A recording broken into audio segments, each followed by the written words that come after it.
আসসালামু আলাইকুম গাইজ, আজকে আমি তোমাদেরকে দেখাবো কিভাবে মাংস দিয়ে নরম খিচুড়ি বা লটকা খিচুড়ি রান্না করে। তো চলো শুরু করি আমরা।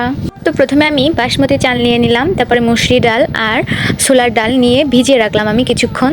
তোমরা ইচ্ছা করলে যে কোনো চাল দিয়ে করতে পারো। তারপরে এখানে আমি একটা কড়াইতে তেল গরম করে নিলাম, এখানে দারচিনি আর কিছু এলাচ দিয়ে তারপর আমি পেঁয়াজ ভেজে নিলাম, আদা বাটা, রসুন বাটা আর জিরা বাটা, এগুলো আমি সুন্দর করে ভেজে নিচ্ছি। তারপরে একটু লবণ দিয়ে দিলাম, হলুদের গুঁড়া, মরিচের গুঁড়া, তারপরে ধনিয়া গুঁড়া, এগুলো সুন্দর করে দিয়ে তারপরে আমি একটু পানি দিয়ে মশলাটা কষিয়ে নিলাম।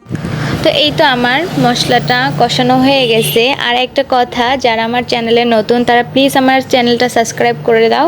তো তারপরে আমি মাংসগুলো দিয়ে নিলাম, ভালোভাবে নেড়ে চেড়ে নিচ্ছি। আর আমার মাংসটা তো অনেক সিদ্ধ করতে হবে যেহেতু এটা গরুর মাংস। তো আর ভিডিওটা কেমন হয়েছে প্লিজ কমেন্ট করে অবশ্যই জানাবে, আর লাইক কমেন্ট করে পাশে থাকবে।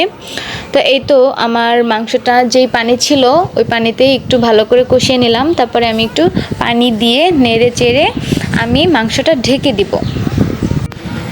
তারপরে কিছুক্ষণ পরে আমি আবার নেড়ে চেড়ে তারপরে এই তো আমার মাংসটা হয়ে গেছে, তো উঠিয়ে রাখলাম। তো আর এখানে আমার সেই ভিজিয়ে রাখা চাল ডালগুলো পরিষ্কার করে নিলাম। আর একটা কড়াইতে তেল, দারচিনি, এলাচ, রসুন, পেঁয়াজ কুচি আর কিছু কাঁচামরিচ দিয়ে এটা ভেজে নেব। তারপরে আদা বাটা, রসুন বাটা এগুলো দিয়ে দিব, লবণ দিয়ে আমি এই পেঁয়াজটা আবার ভেজে নিব।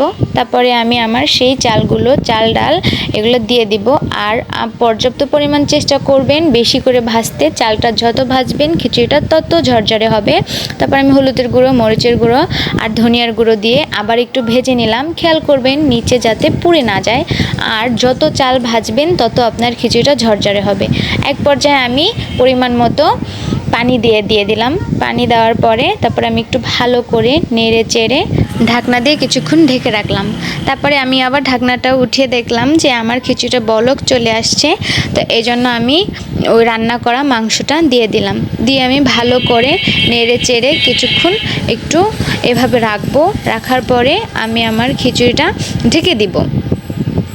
আমি কেমন আছি পরের ঘরে। একটু পরে আমি আবার ঢাকনাটা উঠিয়ে আর একটু নেড়ে চেড়ে নিলাম। আর চুলার আঁচটা কিন্তু কমিয়ে নেবেন। তারপরে আমি বেটে রাখা কিছু জিরা দিয়ে দিলাম, জিরা গুঁড়ো দিয়ে দিলাম, দিয়ে আবার একটু নেড়ে চেড়ে তারপরে এই তো আমার খিচুড়িটা প্রায় রান্না শেষ। তো এখন আমি তোমাদেরকে দেখাবো। এই তো দেখো কি সুন্দর হয়েছে, গরম গরম খিচুড়ি বৃষ্টির দিনে অনেক ভাল লাগে। তো আজকে এই পর্যন্তই। প্লিজ আমার চ্যানেলটা সাবস্ক্রাইব করে দাও, আর ছোট বোনের মতো আমার পাশে থাকো। আর আমার ভয়েসে যদি কোনো সমস্যা হয়ে থাকে আমাকে মাফ করে দিও, আর ভুলটা কমেন্টে বলে যেও। থ্যাংক ইউ, আল্লাহ হাফেজ।